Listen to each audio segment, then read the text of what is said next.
The garden is called Gethsemane, which means oil press, the place where olives were crushed under stone until every drop of what mattered was forced out of them. It is nighttime. The air smells like crushed fruit and coal dust. A man kneels alone among the trees, and his three closest friends lie asleep just a few steps away, unable to keep their eyes open even now. You can hear his breathing before you hear his words. Ragged, uneven, the breathing of someone standing at the edge of something he cannot see the bottom of. And then it happens. Sweat begins to fall from his forehead, but not the sweat you know. Thick, dark, falling to the ground like something that should not fall from human skin. A physician named Luke was traveling with this man's followers. Luke wrote down what he saw, or what he was told by someone who saw it. And for almost 2,000 years, nobody quite knew what to do with his sentence. Doctors read it and shrugged. Skeptics read it and laughed. It sounded like poetry. It sounded like exaggeration. It was neither. We will get to that, but not yet. Here's what you need to understand first. This is not a story about a miracle. This is not a story about a sermon.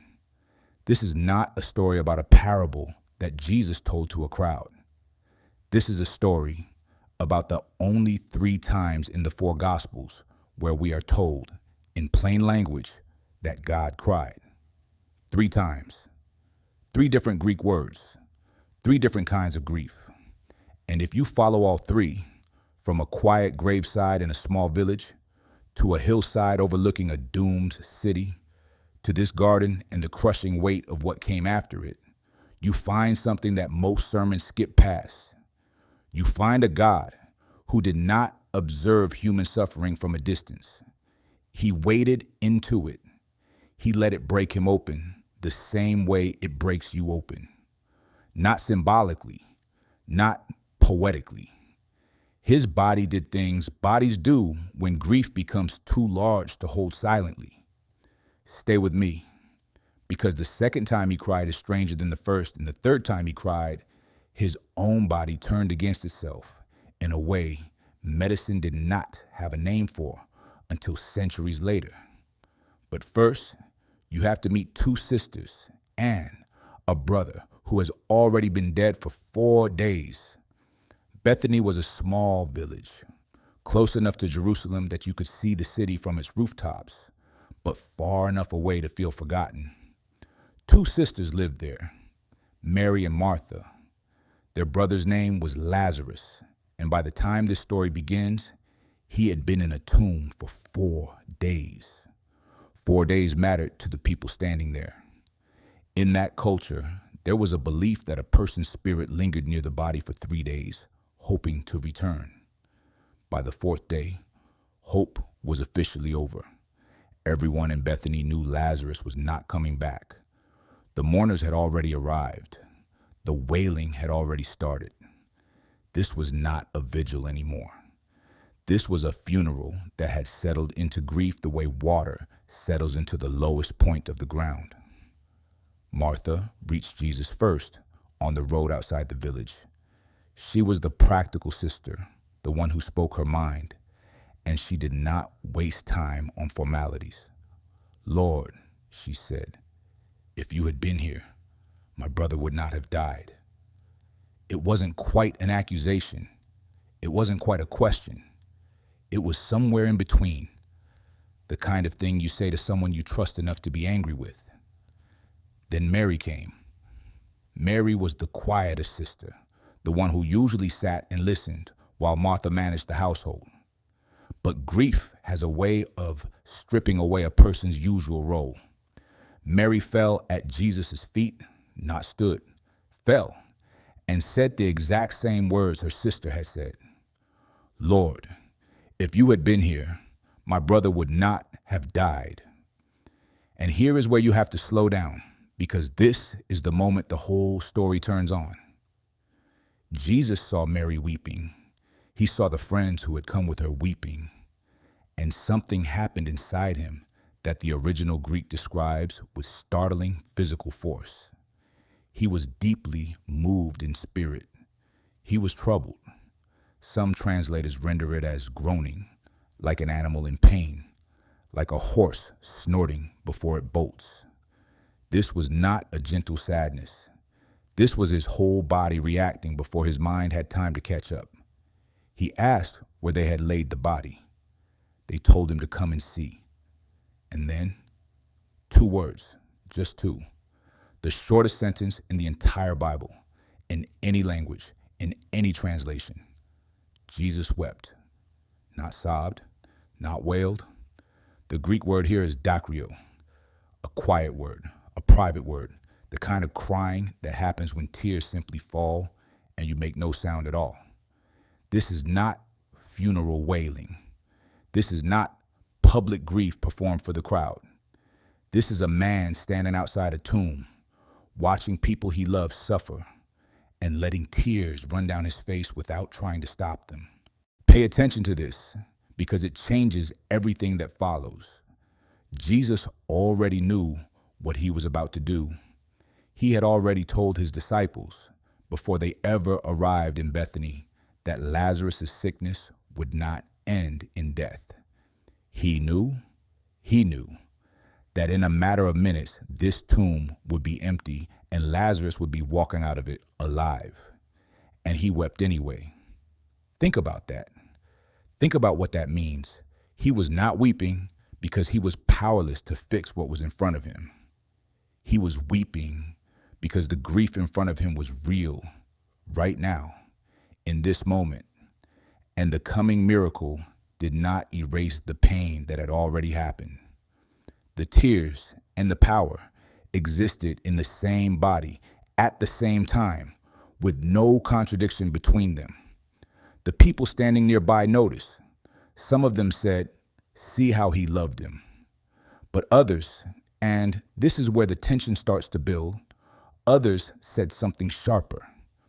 Could not he who opened the eyes of the blind man have kept this man from dying?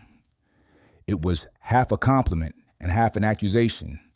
The same shape as Martha's words on the road. The same shape grief always takes when it doesn't know where else to put itself. Jesus, still deeply moved, walked to the tomb. It was a cave, and a stone lay against it. He told them to take the stone away. Martha, practical Martha, reminded him that after 4 days, there would be a smell. He looked at her and asked if he hadn't told her that if she believed, she would see the glory of God. They rolled the stone away. He prayed aloud, then called out in a loud voice, "Lazarus, come out." And the man who had been dead for 4 days walked out of the tomb, still wrapped in the burial cloths. And Jesus told the stunned crowd standing there to loosen the cloths from him and let him go. Here's the part nobody tells you. The very next verse says that many of the witnesses believed in him that day, but some of them left and went straight to the religious leaders to report what had happened. The miracle that made some people fall to their knees made other people start planning how to kill him. The tears at that tomb were real. The power was real. And the danger was just getting started. So that's the first kind of tears. Quiet tears, private tears, tears shed for one family at one grave in one small village most people had never heard of. But there's a second kind of tears coming, and this time they aren't quiet at all. If a video like this one is helping you see something in these stories you've never noticed before, hit subscribe now, because we're only getting started. And what happens next changes the scale of everything.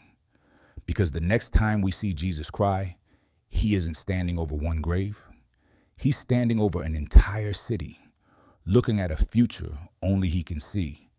And what comes out of him this time is not quiet at all. It was Palm Sunday. The crowds were at their loudest. People were laying down palm branches, throwing their cloaks onto the road, shouting words that meant something close to "save us now," the kind of welcome you give a king riding in to take his throne. And in the middle of all that noise, Jesus came over the ridge of the Mount of Olives, and Jerusalem came into view below him, the temple, the walls, the rooftops catching the afternoon light. This should have been his moment of triumph. The crowd certainly thought it was. But this is where it gets remarkable. Luke tells us that as soon as Jesus saw the city, he wept over it. Not the quiet tears from Bethany. The Greek word here is kleo, a loud, audible weeping, the same word used elsewhere for funeral mourning, for wailing that other people can hear. In the middle of a parade celebrating him, Jesus was making a sound of grief loud enough that people around him would have noticed. And then he told them why. If you, even you, had known on this day what would bring you peace, but now it is hidden from your eyes. The days will come upon you when your enemies will build an embankment against you and encircle you and hem you in on every side. They will dash you to the ground, you and the children within your walls. They will not leave one stone on another because you did not recognize the time of God's coming to you. That is not a vague warning. That is a description with dates attached, even if the crowd around him couldn't have known it yet. This is not a poem about sorrow. This is not a metaphor for disappointment. This is not a generic warning any prophet might have given. This is a specific, dated, verifiable description of a war that had not happened yet, spoken by a man crying in public while a parade celebrated him. Here's what most people miss about this part. It actually happened, and we know it happened because someone outside the Bible wrote it down. A Jewish historian named Josephus, who lived through the events himself, recorded the siege of Jerusalem by Roman forces roughly 40 years after this moment on the hillside. He described the embankments built against the walls. He described the city surrounded on every side. He described the temple burned and the stones torn down exactly as Jesus said they would be. You have to sit with that for a second. Jesus was not weeping over an abstract idea. He was weeping over specific children who would starve inside those walls, specific families who would be scattered, specific stones that would be pulled down one by one, and none of it had happened yet. He could see the whole weight of it 40 years early, and it broke him in public, in front of a cheering crowd who had no idea what he was looking at. This was not personal grief anymore. This was grief for a whole city, a whole people, a whole future he could not stop because they would not turn toward it. Hold that thought, because there's one more moment of tears before the garden, and this one is aimed directly at you. A few days later, after the arrest, after the trial, Jesus was led out of Jerusalem, carrying the weight of what was coming. A crowd followed him, and among them were women, mourning and wailing for him the way you would mourn for anyone being led to execution. Jesus turned to them, and what he said should stop you cold. Daughters of Jerusalem, do not weep for me. Weep for yourselves and for your children. Think about the strangeness of that sentence. He was the one about to be nailed to a cross, and he turned the grief back around, pointed it at the women themselves, warned them that harder days than this one were still coming for their own children. Even in his final walk, even carrying his own execution on his back, his eyes were on someone else's pain. Two griefs so far: a private grief at a graveside, a public grief over a doomed city. But there is a third kind of tears coming, and this one isn't going to look like crying at all. This one is going to look like something medicine didn't have a name for. Now we go back to where we started, back to the garden, back to the oil press. It was the night before the crucifixion. Jesus took Peter, James, and John, the same three who had watched him raise the dead, the same three who had seen him transfigured with light on a mountaintop. And he brought them into Gethsemane, deeper than the rest of the disciples, closer than anyone else had ever been allowed. And he told them something no one expected to hear from him. My soul is overwhelmed with sorrow to the point of death. Stay here and keep watch with me.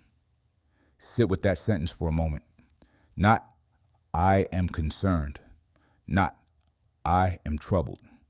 Sorrow to the point of death. The Greek word behind what happened next is agonia, the root of our word agony, but its original meaning is even sharper.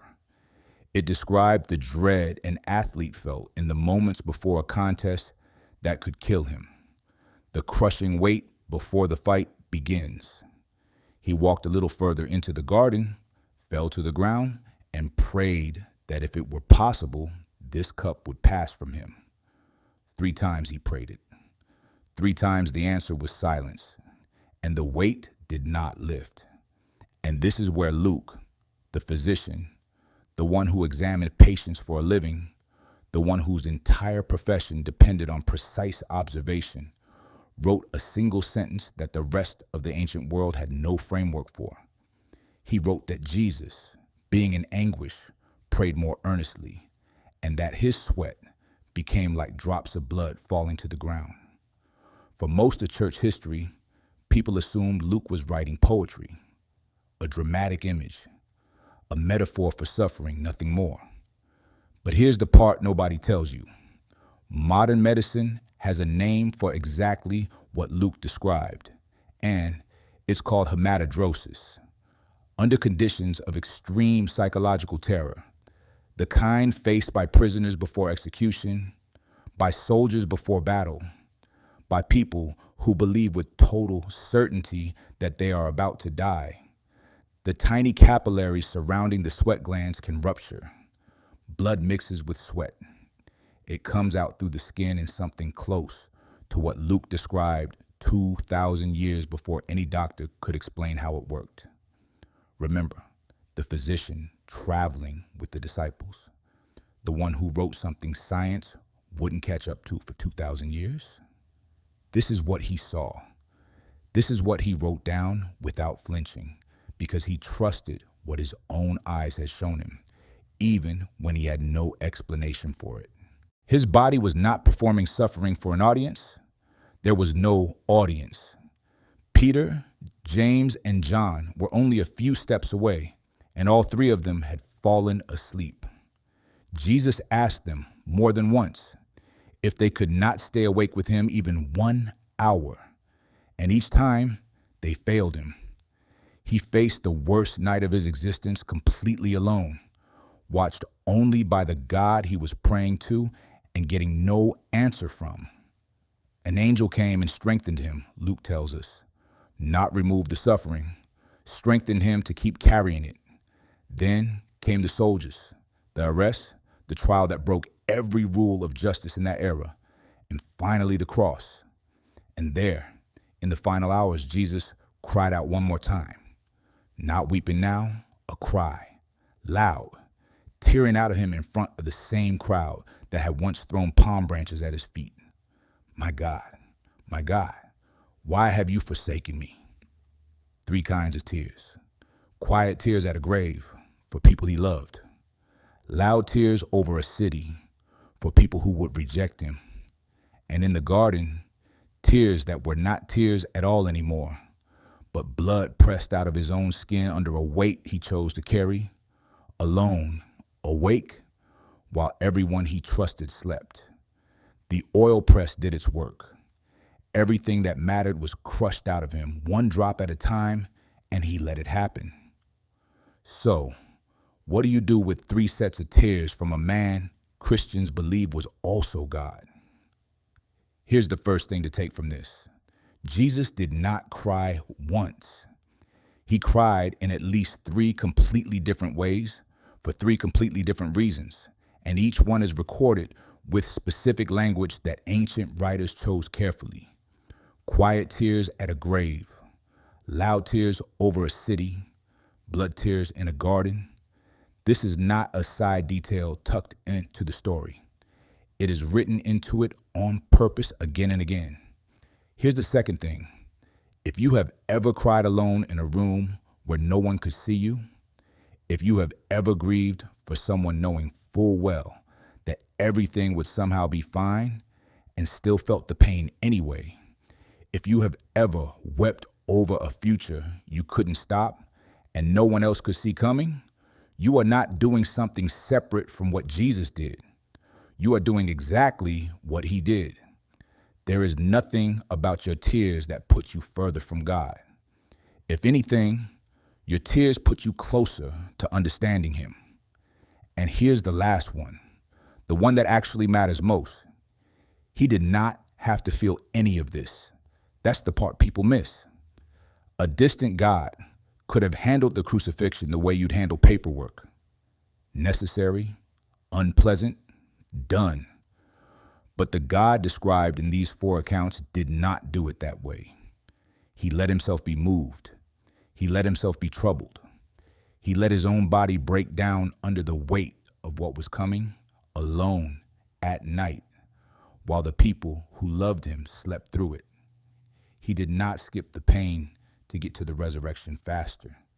He walked through every hour of it, wide awake, feeling everything. Which of these 3 tears hit you the hardest? The grave, the city, or the garden? Tell me below, because I want to know. A man wept quietly at a grave for people he loved. He wept loudly over a city that would reject him. And in a garden at night, with his closest friends asleep a few feet away, his body gave out something that looked like tears and was actually blood, pressed out of him 1 drop at a time, like olives under stone. He did not have to feel any of it. He did anyway.